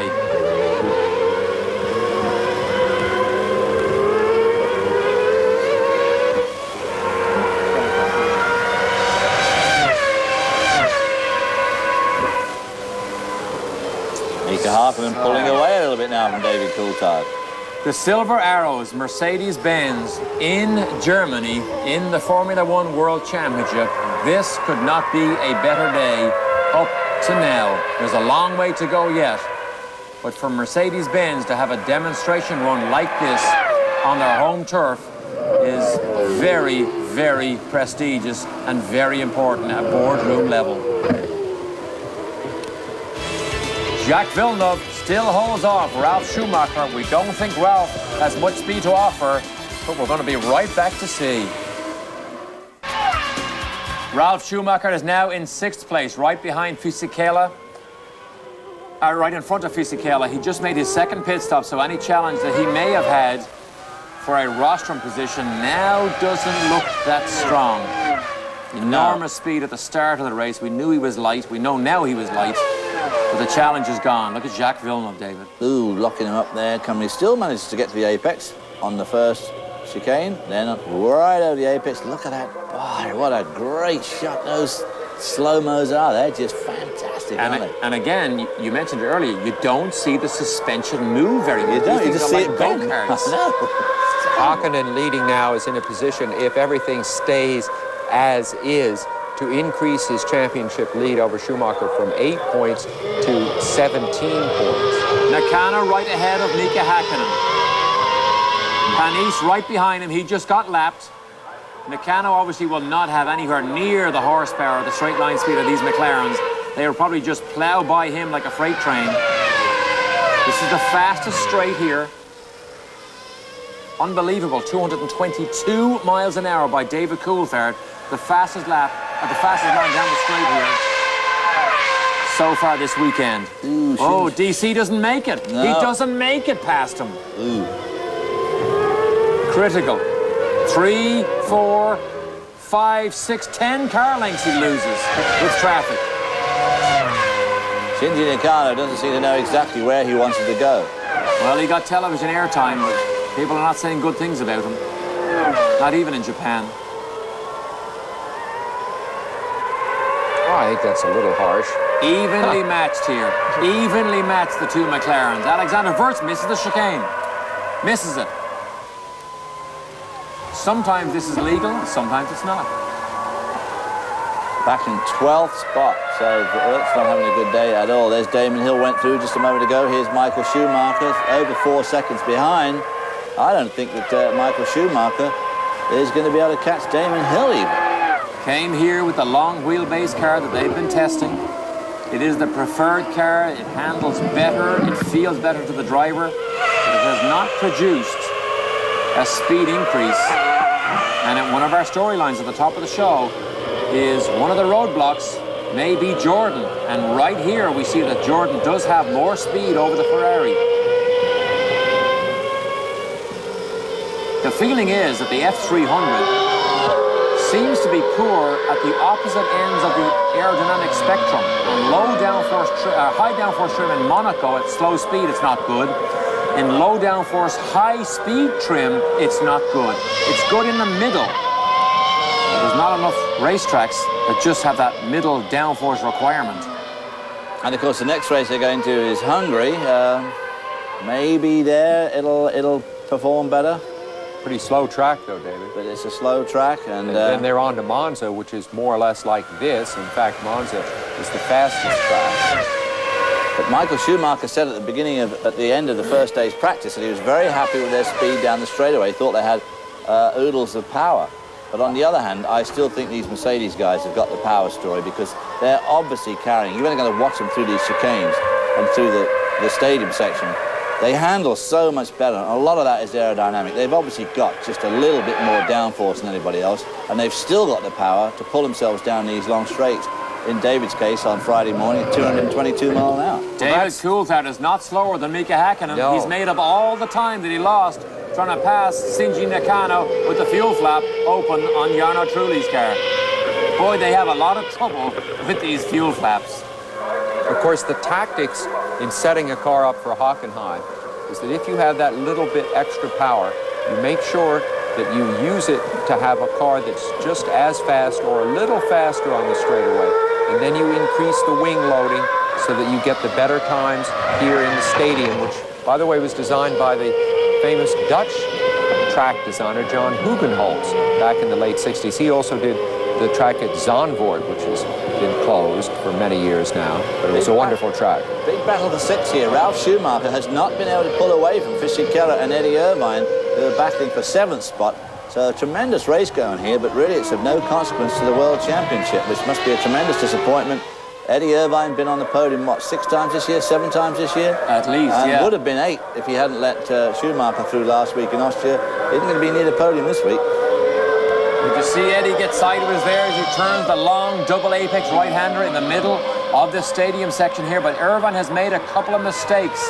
He has not had a good pit stop run either. That's why he's embroiled in this battle here instead of being behind his teammate Michael Schumacher. David, remember you said you weren't sure whether that fuel hose almost didn't reach to... well, it may not have. That car, Coulthard's, may not have a full fuel load, we now hear from the McLaren pits. Uh-oh. That's, I think, what they may going be on discussing right here. That's, it could be Hakkinen as well, apparently. Neither of the leaders may have a full fuel load. Wow. The fuel pipe didn't look too bad to me. It was the right rear wheel air hose pipe was absolutely stretched like a rubber band. I mean, now. That was a concerned look on Norbert Help's face, because this is an enormously prestigious event here for Mercedes-Benz. Everybody from board level, right from the top, is here this weekend watching the Silver Arrows perform. Derek, remember last year at the Nürburgring, and they were all there, and the cars led and blew up. Out to a pieces. grisly scene. Right in front of the Mercedes hospitality suite, which had about 1,000 guests. They're measuring the amount of fuel left something, in the fuel tank. There is concern here that they did not get enough fuel into at least one, maybe both of the McLarens. Wow. Is Jacques Villeneuve going to be is this going to be his first victory of the 1998 season? Jacques is not too far away. He is not too far away. Nor is he too proud to back himself into a victory. and these boys are pushing each other hard Well, here. maybe they're not. Maybe that be the answer. If they're just a few pints short, maybe they can tell them to ease up a little bit and try and hold Jacques Villeneuve at bay. Ron Dennis here looking a little bit concerned, but as usual, his face does not give much away. Wouldn't want to play cards against Ron. Ron never leaves the pit lane at the pit wall unless he is gravely concerned about something. If you accept the idea that it takes twice as much fuel per lap here as it did in Austria, if they set up a draft for each other, they could save an enormous amount of fuel. Yeah, but when Jacques Villeneuve is right there, you're not going to save much fuel. And he's catching up, isn't he? Yes, he is. He is certainly not being dropped here. So the two McLarens have a question mark over their heads as Damon Hill still holds up the honour for Jordan, but he needs to try and hold off Michael Schumacher here. Who is gradually closing now on Damon Hill. But it is pretty gradual. Beautiful job. Manufacturer's battle, constructor's battle, and personal battle going on here with Damon Hill. Sees Michael Schumacher just get a tiny bit closer, not dramatically, a little bit closer. Only a second in, what, 3 or 4 laps? And there's not many laps left. These laps wind down here. Big circle. This goes 4.2 miles. It's almost, in fact, I think it's slightly longer than Spa and just a little bit longer than Elkhart Lake in Wisconsin. So it's a long circuit for these guys. Not many laps in this race, 41 as opposed to the usual 70-odd. Wow, the race is on now, and it's a bit different. Will the McLaren steamroller continue? There is a huge question mark. We'll be right back to answer it. We are riding now with Jacques Villeneuve, who is closing in on the leaders, looking at the Bridgestone race reset here for the Grand Prix of Germany. The leader, Mika Hakkinen, the 2 lead changes really was just when Hakkinen ducked into the pits first Coulthard took the lead for a moment and then lost it when he came back out. Just 2 cars out, but the big story is the McLaren domination. This would be their 5th 1-2 finish of the year so far. Ferrari has had 41 1-2 finishes, McLaren 32, and Williams 30 through all the years. So it is very much a McLaren day, except that Jacques Villeneuve is closing in #1. And gentlemen, we may have a fuel crisis aboard the McLarens. He is closing in. Now, if McLaren are doubtful that they fill those fuel tanks, obviously they will ask the drivers to back off. That is why Norbert Haug was speaking to Mario Ilian of Ilmor Engines, who built this engine for Mercedes-Benz. Meanwhile, only 2.5 laps later, Jacques Villeneuve is running faster than the McLarens, which means, David, they probably are going into a slight conservative mode. They must be going into a fuel conservation mode. There's only 9 laps to go. Now they've crossed the line, and look at him. Jacques Villeneuve less than 2 seconds behind David Coulthard. Oh, Johnny. He's in all sorts of trouble here. We have seen 3 drivers completely miss corners and go through the chicanes. Johnny Herbert being one of them, who we saw a few minutes ago. Here's some of that more super slow-mo. Mika Hakkinen, right behind him, David Coulthard.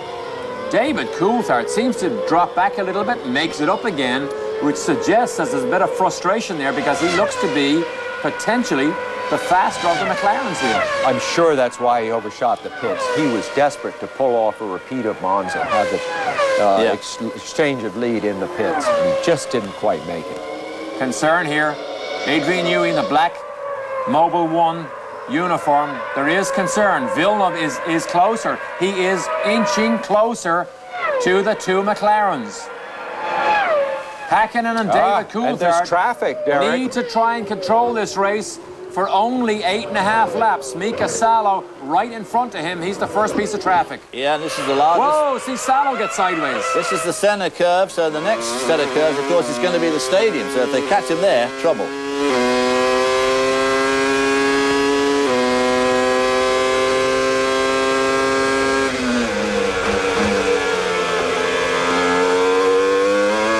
Hatch Stadium over the curbs.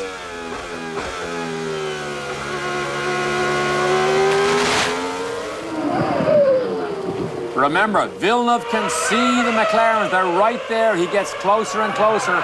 Meanwhile, the battle for 7th and 8th still goes on here. And Ralf Schumacher, in spite of that incredibly electrifying start, notice that first segment, he hasn't pulled away from these guys significantly. He's pulled away a little bit. There goes Eddie Irvine, locking him up again. When there's blue smoke in the air, there's every chance it's coming from a red car. Oh, it's a blue car right there. Benetton smokes it into the Sachs curve. They both locked up there. Eddie Irvine frustrated. These boys crashed into each other earlier in Spain. Both blamed each other. Well, Fischer-Killer's giving Eddie Irvine a bit of his own medicine because Eddie blocked him horribly at Montreal before that crash, but still, now I guess Fischer-Killer's doing the same, but this is a battle for 7th, so... Wow, Eddie Irvine is over the curb. V10 Mechachrome engine versus the V10 Ferrari. You can see Eddie is not quite close enough in the slipstream. If the Ferrari had the power that they were hoping for, they surely should be able to get past that Mechachrome engine. Served a 10-second penalty earlier, did Panis, for that jump start. Irvine didn't make it past. Whoa! Off the road, tries too hard. Breathing space for Fisichella as Eddie Irvine got in trouble at the very same chicane. We saw him off at about lap 4. Johnny's off. After a bad day. Yeah, Johnny Herbert at least missed a couple of chicanes, or missed the chicane twice. Wow, Eddie needs to chase again now. Frentzen right behind him. David, he missed the apex. Missed the apex, got it wide, got up onto the curb, over the curb, into the grass. Any bits of wing flying off? Don't see anything flying off. Nope, I think he's okay. Got to chase him down again. Tear off, flying off Fischer-Keller there. 7th and 8th. Frentzen is 9th. Frentzen once again completely outshone by his teammate Villeneuve. Here's Villeneuve threatening to take the lead. Here's Nakano not threatening to do anything but walk back to the pits. As you so rightly observe, I mean, Villeneuve threatening to take the lead. Ooh. Takagi and Hakkinen there. Look at this here. Traffic. David Coulthard has... Oh, yellow flag. Oh, he didn't go. He couldn't get past him. Yellow flag. But Villeneuve is being held up as well by Salo. Look at Yellow Villeneuve. flag, a very big factor here suddenly. Villeneuve had the whole racing car off the track. The This- left wheels were on the curbs. This will blunt Villeneuve's attack. Yeah, horribly. What was the yellow flag there for? Herbert? I think it was Herbert. You need to get rid of the Tyrrell here. Salo and Tora needs to move over. And of course, Takagi actually has been very quick in the straight line here too. Again, with the underpowered, the Ford underpower again seems to be doing pretty well on these long straights. Boy, the Tyrrell Huge. team Great. went through a few cars here this weekend. Huge break for the McLarens. Look at that. Yeah. Villeneuve had any chance at all, it was blunted right there. There's the frustration right there. Fly by him. One down. You know what? He's going to catch the next one, of course. He's going to catch Takagi right in the stadium, which is going to slow him That down. might have been the critical difference right there. That second or two or maybe three Yeah. that he lost to the McLarens, he may have to pay dearly for that. Great shot here in the stadium. He goes downhill, it goes back up again. A long double right-hander. Double apex right-hander. Salo stays to the right-hand side. Realize that Villeneuve is coming 5, 6, 7 miles an hour quicker than he's running. Yeah, there it is again. Not that Villeneuve is looking just for podium finishes, not as the defending world champion, but this would be his best finish of the year. What is this? Does somebody blow up? That's the oil flag through the Senna chicane. As Maybe Jarno that's what happened to Johnny Herbert. makes his way through. Trulli is right ahead of the leaders. Here they come. Hakkinen, Coulthard, Traffic, Villeneuve. Still hasn't got around Takagi. Nearly a whole lap has gone by. Traffic. Villeneuve will be livid.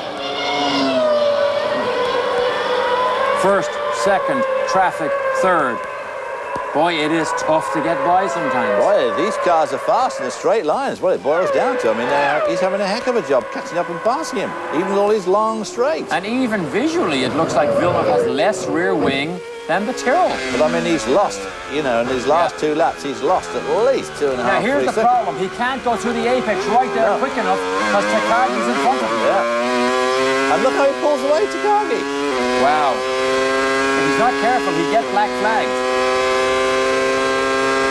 If the stewards make a judgment that he's holding up Villeneuve, they could black flag him. Mind you, what do the stewards know? Well, they've all just been fired. He let him through there. He really made a good job letting him through. I mean, the fact was he was almost as quick. Ron Dennis is watching the same pictures Yeah, and that thinking- you see at the same time, and has now probably told David Coulthard and Mika Hakkinen that you got a little bit of breathing room. Yeah, look at that, just disgusting. Oh, get ready for a stop. They're worried about tire wear for Villeneuve. Oh, they saw him off the road, David. That's what it was. They see him slipping and sliding off the road and over those curbs. Yeah. The gap from 3 to 4, just 6, you see it there.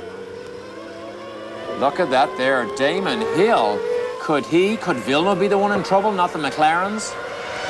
Two And Michael- Schumachers run together. And Michael Schumacher again can't make any ground on Damon Hill, still about 3.5 seconds behind him. So Schumacher having a dreadful run by his standards today.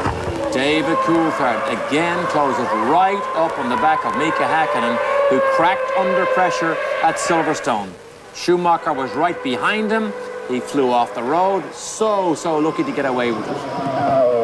It's not the same type of pressure No. having David Coulthard behind you, having your teammate. He knows Coulthard will not do a banzai kamikaze run down the inside on any of these corners. There's Hill. Now, of course, Damon Hill's got to get past the Salo and Takagi combo, which may play into the hands of Michael Schumacher. So the first 6 cars here are all pretty close in a line. But only 5 laps left. There's Villeneuve, there's Hill, there's Schumacher, and there's the traffic. This race brilliantly illustrates the very small but decisive differences between the cars, because there isn't much time from here. Irvine has caught Fisichella. He is quicker, he is all over the place, he has made some critical mistakes, but he still wants to claw his way past Fisichella. who almost won here last year on a one-stop strategy. Almost brought Jordan their first Grand Prix win. Well, of course, Eddie Irvine here is going on the theory that you never give up till it's over, because it ain't over till it's over. You just never know what might happen. I mean, those two McLarens might just fail on the last couple of laps. And if he could get around Fisichella, make a big difference. I mean, he's really struggling hard. His tyres got to be going off. Look at him slip and slide and correct. Frentzen, +3 to Frentzen. Frentzen is 9th, which equals nowhere. Oh, both of them sliding through there. Boy, these boys are hanging on here. They are hanging on here. Low downforce setups, tires gone. Good to see it, Great action here. Drivers working hard to keep these projectiles on the road. Cloudy again, but no chance now of rain. I think we're past that risk. Mika. Well, you can see the tires flex. Really? See, well, when the suspension flexing doesn't flex, something's gotta flex. Both of these drivers are signed for 1999. It was made official this weekend. They both have signed just a one-year contract. Look at this. Frustration. That Tyrrell is quick down this straight. That Tyrrell is fast. It's incredibly fast. Michael Schumacher always takes advantage of situations like this. They'll move over for Michael quicker than they'll move over for Damon Hill. But Michael's got Salo in front of him before he can come to grips with Takagi. Damon better run. He needs to run here. Although I don't believe Schumacher has the speed anymore. No, I know. And of course, Schumacher got held up in those vital 2 or 3 corners, and nobody helped him there. Okay, people normally move over for Michael Schumacher. Hey, he has to be faster. Surely he has to be faster than the arrows down this long straight here. Maybe. Boy, oh boy. Maybe. No. It's going anyway. Well, he didn't make up much time there in that straight. Nice clean pass, though. Whoa. Again, the drift. You see the drift. Eddie is off again. He is off the road again. That's the 3rd time today. That's just an awful lot of mistakes. It's at least the 3rd. It might even be the 4th. It's the 3rd we've seen. Yeah, it might even be the 4th. I don't understand the ruling now. I don't know why these guys are not penalized. Ayrton Senna won the World Championship because he did that in Japan. Well, he lost the World Championship because he lost it. I'm sorry, lost the World Championship. Because he did it from a standstill too. It wasn't like it was the most ridiculous calling I've ever heard. And these guys just driving through there as if there's no reason to have it. Schumacher looking at Takagi. Takagi has done a really beautiful job, I think, today. Pushed that Tyrrell. Kept it on the road. Crashed the car heavily. Good grief. It's not giving him one single bit of a break. Well, he's being fair to David Coulthard. Oh, he gives him a break. He's let 3 people by into that corner. He obviously feels it's much better. He loses less time to let him through there than he does to ease up on that very far straight, I suppose. Well, also, he likes to let it be seen in front of the crowd that he's like, oh, Schumacher, wow, what a piece of driving. All right. Well. I mean, you just... you pay to see that stuff. Yeah. The crowd love it. They love his car control. They love his ability. That's one to put away for the season recap. Get that in the archives, yeah. They would love to see him catch these 2 silver arrows, but it's not going to happen today with speed. Well, the Germans, of course, one way or another today, they're pretty satisfied. Here it is again. Look, David. Oh, whoa, look at him. Whoa. He's had to change his hand position, for God's sake. I think he steered with his knees, too. I think that was the cushion. He rode the cushion? He rode the cushion. If Jeff Gordon sees that, he'll say, you know, I could make it an F1. I can drive like that. Villeneuve's attack blunted, but he's still in the picture there. You know, David Coulthard may be frustrated, but he has gone well here. So the roadblocks really has worked out very badly for Schumacher this afternoon.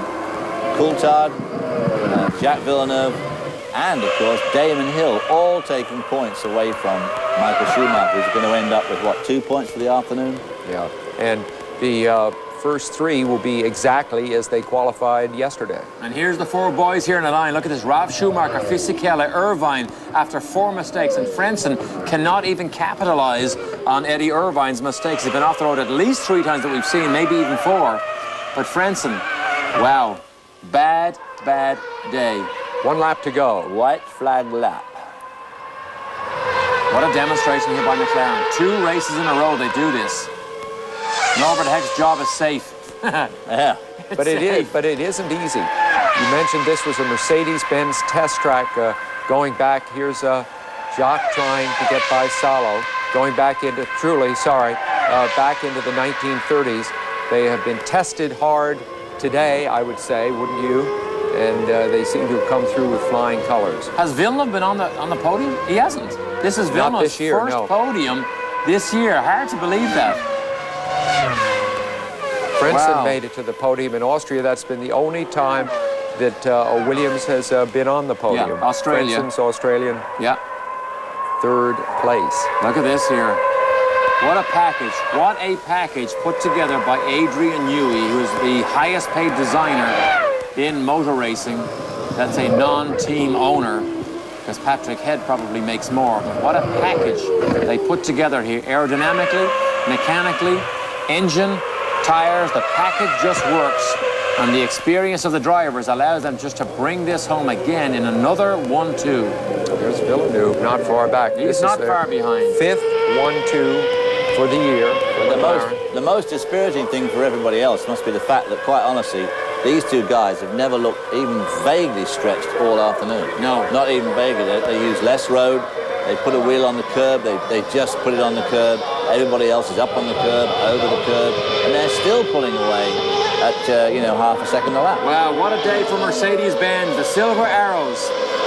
Everybody connected with the company. Look at this here. Norbert Hauptdown, manager of motorsports, sees the dream day for Mercedes-Benz here as they finish 1-2 in a demonstration.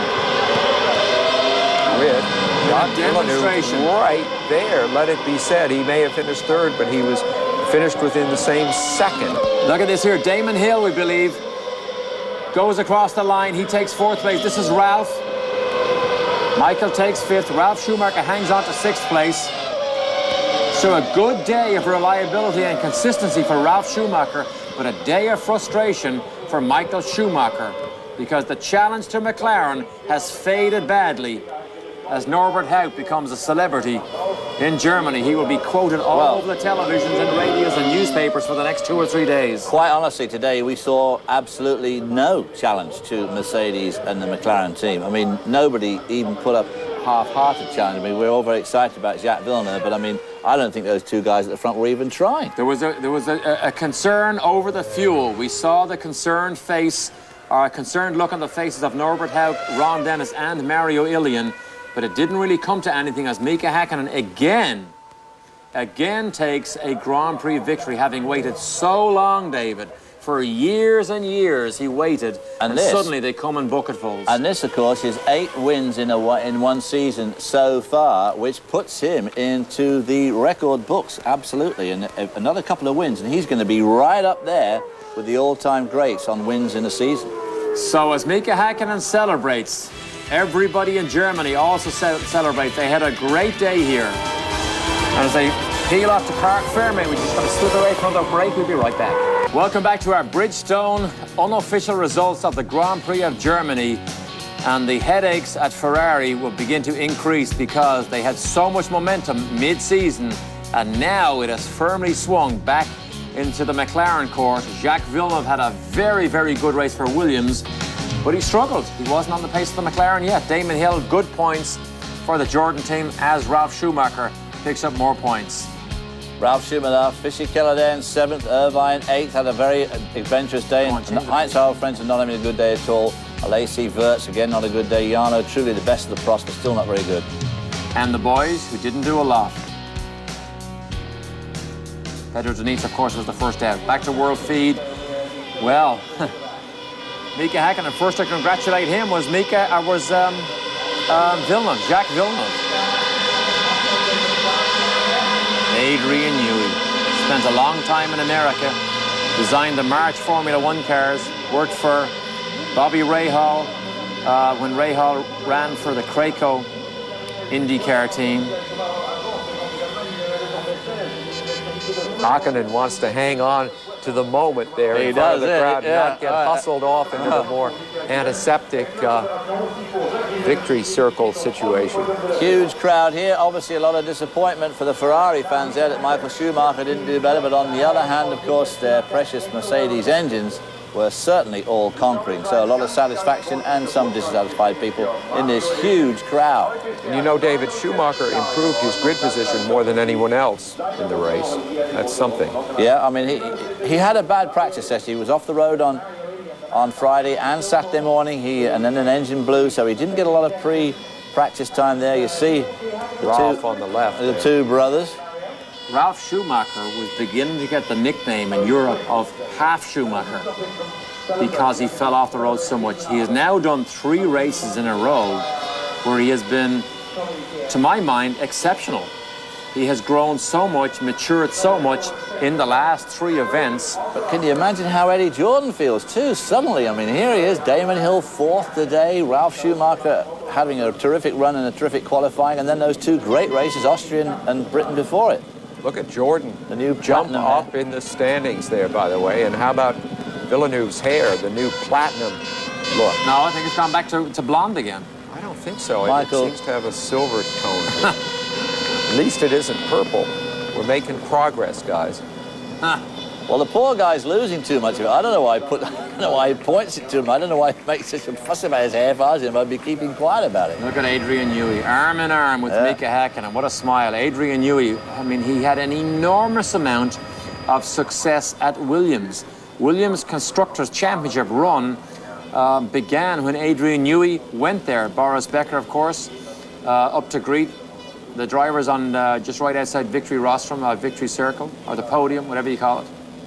Boris Becker recently retired, of course. Urja gets more and more TV time now that she's married to Mika. I just find those slow-mo things so fascinating because of the 4 tyres on the car, only one's ever in touch with the road. I mean, there's just no rubber on the road hardly at all. What does that mean? GC Hakkinen, HV, that probably says Mika Hakkinen, a world champion in the making or something. Yeah, in finish. Which he may very well be. He certainly took another huge step today, not only for the fact that Schumacher had a bad day, but because they are now 1 step closer to the end of the year. You get to sort of the end game situation. What have we got left? 5 races? Finland is in celebration right now. 1982 was the last time a Finnish driver, Keke Rosberg, took the World Championship for Formula 1 to Finland. They're so famous, of course, for their rally drivers. Now they have another World Championship, real contender.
Sometimes everything goes your way. Mercedes-Benz, huge investment, German Grand Prix, World Championship leaders, so much at stake, and you couldn't write a script that could be better today for Mercedes-Benz. You couldn't think of a better script for the whole team. I mean, absolutely come good after a bit of a lackluster 3 races there, Canada, Britain and France, but nevertheless they looked unbelievably powerful to me today, and the 2 Schumacher brothers, when we saw them just a few moments ago, neither of them were looking too happy. Jack Villeneuve not looking all that happy because he knows quite frankly that nobody else in there today had even the smallest chance. I mean, they were so superior. The last time that Jacques Villeneuve shared a podium with the McLaren team was at Jerez last year when Mika Hakkinen won his first race, and Adrian Newey hangs in there. Hanging in there. He loves it. Ron Dennis. He's going to drink the stuff. He's serious about it. Ron Dennis alternates who goes on the roster to pick up the manufacturer's trophy. We've seen Mansour Ogier, who's a partner in McLaren, up there. Ron Dennis runs when the champagne comes out. Now you know why he sent Adrian Newey up there. But Adrian Newey shares... I'll tell you what, he didn't mind being sprayed with that champagne at all. Another absolutely demonstration. He shares in the celebration here, as he should. Quite a brilliant designer and engineer that has been instrumental in bringing McLaren right to the front. Don't go away. Welcome back to the conclusion of the Grand Prix of Germany. The drivers now make their way from the rostrum. You see Adrian Newey gets bombed here. But they make their way from the rostrum down to the press conference. Mika, I don't know Finnish, but I'm sure WM means world champion. World champion 98. Norbert Haug, of course, enjoys the moment. There you see the classification. Just 45 laps, of course, around this long 4.2-mile circuit.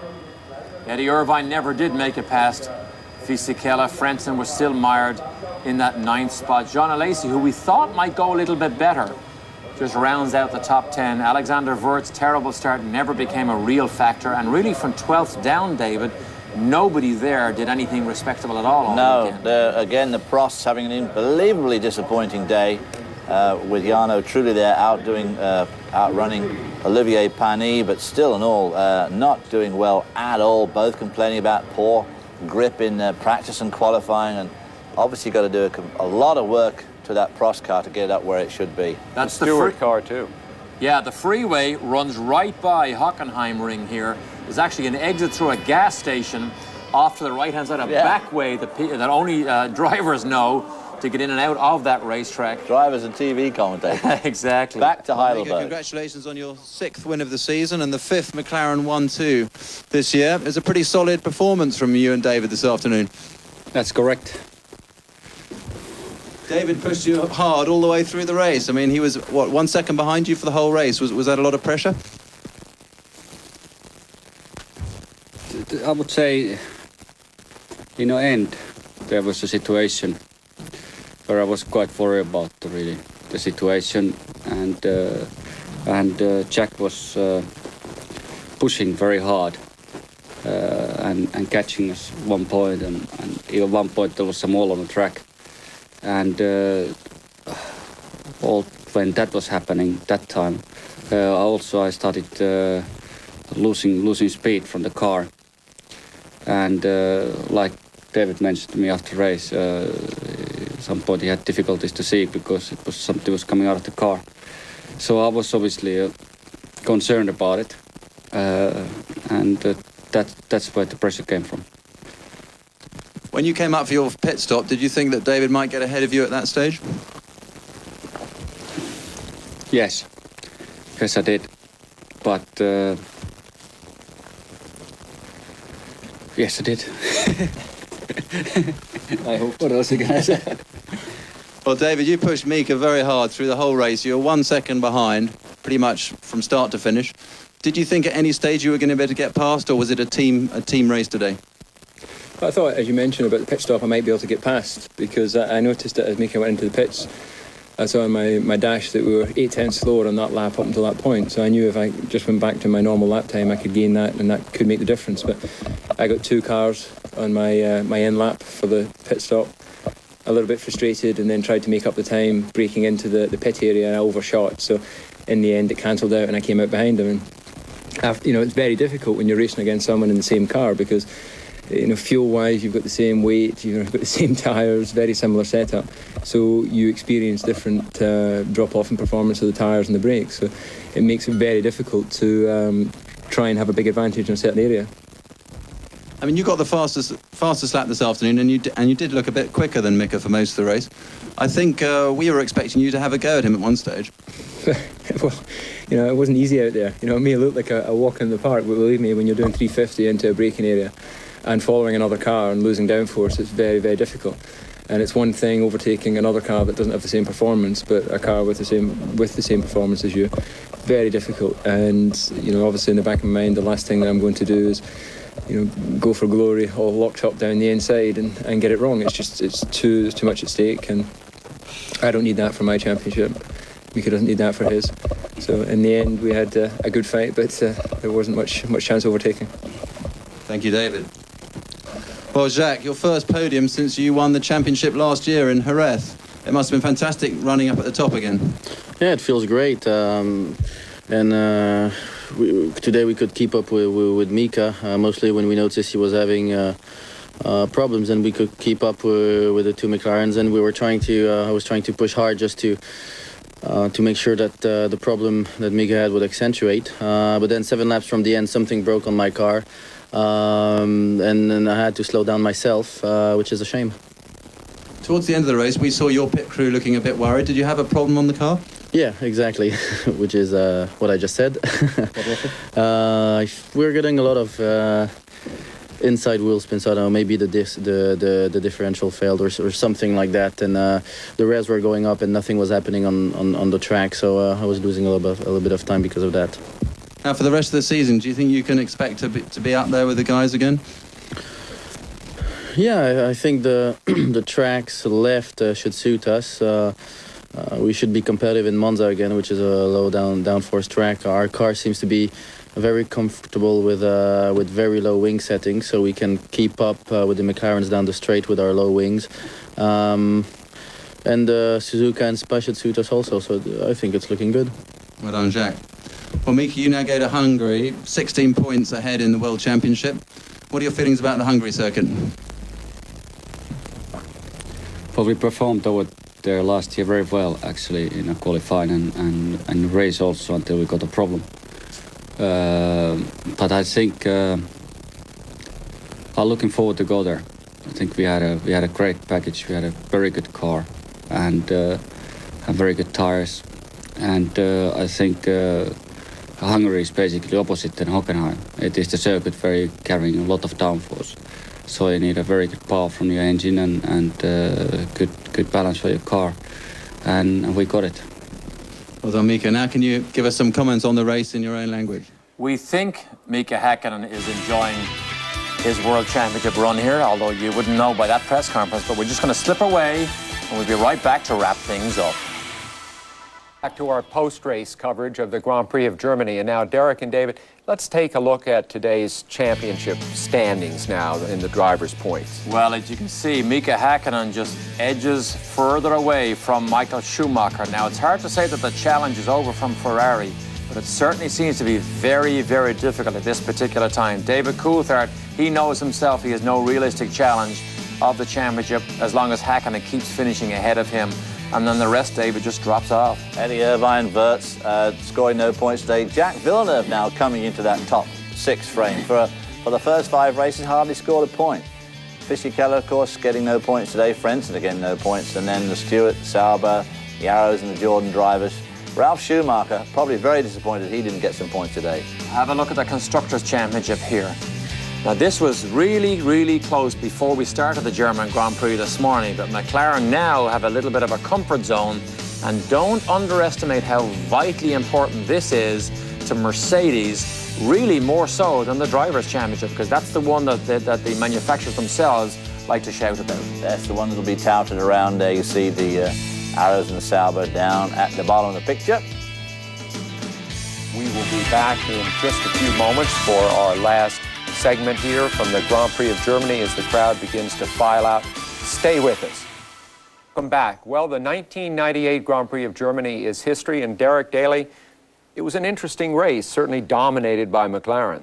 Yes, indeed. I think we have to remember from Schumacher's point of view, he has to have an exceptional day, it appears, to be as dominant as we saw McLaren today. McLarens don't make that many mistakes, so barring mechanical problems, David, I don't see McLaren getting in trouble. Their race today was absolutely extraordinary. That's their 6-1-2 in the last 12 races, which includes the last race of last year. So they are absolutely, at the moment, dominating. Ferrari are going to have a real trouble. Well, that about wraps things up from the Grand Prix of Germany, where Mika Hakkinen is your winner. For Derek Daly and David Hobbs, I'm Sam Posey saying, see you in 2 weeks for the Grand Prix of Hungary. Join us in 2 weeks for exclusive live coverage of the Grand Prix of Hungary. Qualifying starts at 7 a.m. Eastern Time on Saturday, August 15th. The race begins at 7:30 a.m. Eastern on Sunday the 16th. This has been a Speed Vision special presentation.